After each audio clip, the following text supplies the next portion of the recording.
Assalamualaikum warahmatullahi wabarakatuh.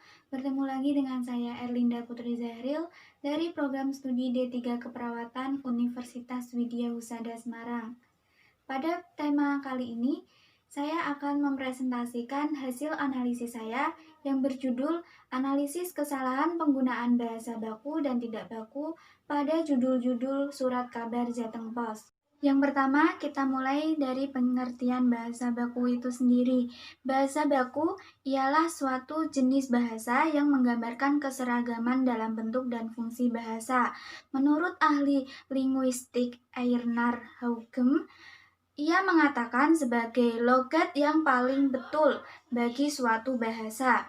Yang kedua, Halim pada tahun 1980 mengatakan bahwa bahasa baku adalah ragam bahasa yang melambangkan dan diakui oleh sebagian masyarakat dan dipakai sebagai ragam resmi dan sebagai kerangka tujuan norma bahasa dan penggunaannya. Selanjutnya, bahasa baku atau bahasa standar itu harus diterima bagi masyarakat yang berbahasa.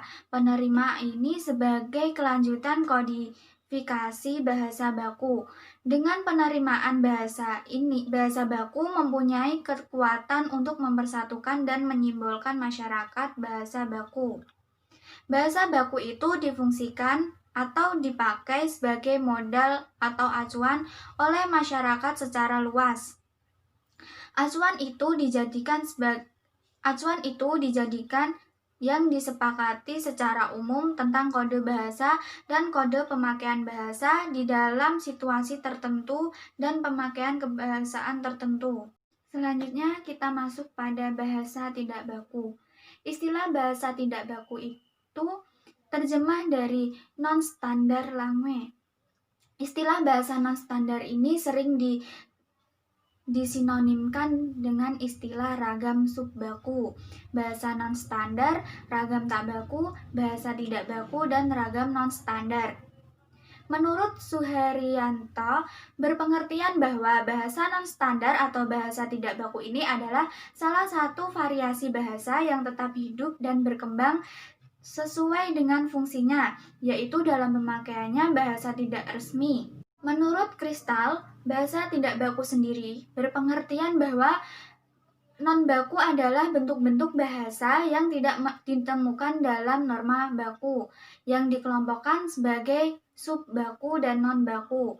Berdasarkan beberapa pengertian tadi, dijelaskan bahwa bahasa non-standar atau bahasa non-baku ini adalah ragam yang berkode bahasa yang berbeda dengan kode bahasa baku dan dipergunakan di lingkungan yang tidak resmi. Berikut beberapa hasil analisis saya terhadap Koran Jateng Pos edisi 2020. Yang pertama, Kemendikbud imbau mahasiswa tak ikuti demo Omnibus Law. Yang kedua, pesan untuk relawan Laka Sungai Sempor Tuli, jangan labeli mereka trauma. Yang ketiga, Gondang Naposo bikin BIMTEK dan program bisa makin akrab dengan kearifan lokal Danau Toba. Yang keempat, Bank Dunia setuju uang $700 juta untuk atasi COVID-19 di Indonesia. Yang kelima, konsumen Honda menangi undian double rezeki Vario. Yang keenam, mind mapping, tingkatkan aktivitas belajar IPS. Yang ketujuh, enjoy tetap berpikir positif hadapi pandemi corona.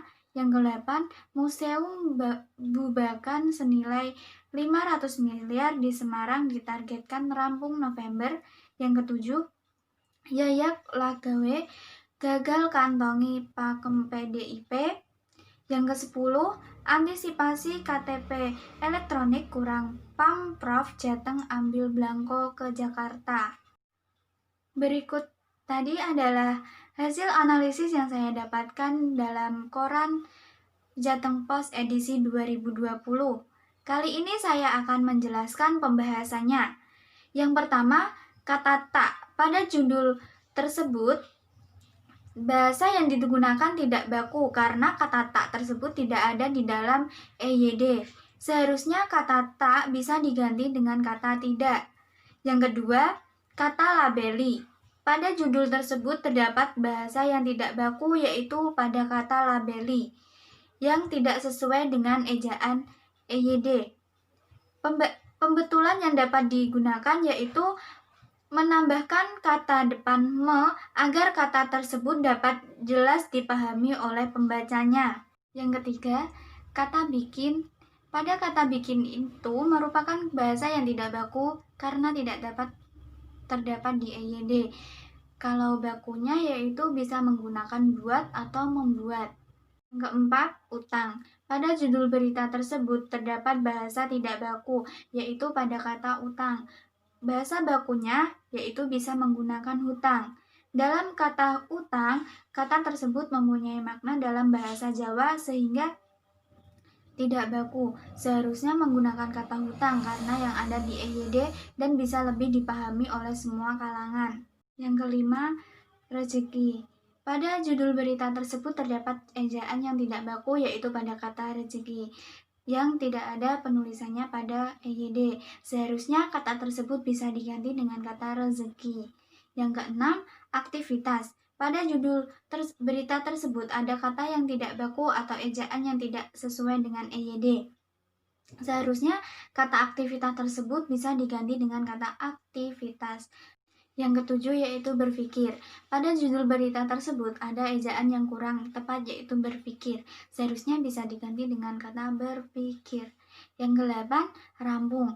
Kata rampung sendiri itu adalah kata dalam makna bahasa Jawa sehingga bisa diganti dengan kata selesai agar bahasa tersebut menjadi bahasa yang baku. Yang kesembilan yaitu kantongi. Pada judul berita tersebut terdapat makna kata yang tidak baku yaitu pada kata kantongi. Seharusnya bisa ditambahkan awalan me agar bisa lebih jelas untuk dipahami. Yang ke-10 yaitu ambil. Kata tersebut kurang baku karena kata tersebut tidak sesuai dengan ejaan EYD. Seharusnya bisa ditambahkan dengan mengambil atau kata yang lainnya sehingga kata tersebut menjadi kata yang baku dan mudah dipahami oleh para pembaca. Dalam pembahasan ini berkenaan dengan kemunculan bahasa baku dan tidak baku, penulisan judul berita harian Jateng Pos pada penulisan judul-judul yang tidak baku dimungkinkan karena menggunakan bahasa tidak baku terlihat lebih menarik perhatian pembaca, sebab lebih dekat dengan kebahasaannya sehari-hari. Penafsiran judul berita yang lebih cepat diserap oleh pembacanya dan juga lebih ekspresif. Dari penjelasan yang dapat saya sampaikan tadi dapat disimpulkan bahwa bahasa baku adalah suatu ragam bahasa yang dijadikan pokok acuan, yang dijadikan dasar ukuran, yang dijadikan standar, dan digunakan secara efektif, baik dan benar. Efektif karena memuat gagasan-gagasan yang mudah diterima dan diungkapkan kembali, baik sesuai kebutuhan, ruang, dan waktu, secara tertulis maupun terucap. Sedangkan bahasa tidak baku adalah ragam kode bahasa yang berbeda dengan kode bahasa baku yang dipergunakan di lingkungan tidak resmi. Bahasa non-baku sering juga digunakan dalam kehidupan sehari-hari seperti dalam keluarga, teman, dan lain-lainnya. Demikian penjelasan yang dapat saya sampaikan tentang penggunaan bahasa baku dan tidak baku. Selebihnya saya mohon maaf. Saya sampaikan terima kasih. Wassalamualaikum warahmatullahi wabarakatuh.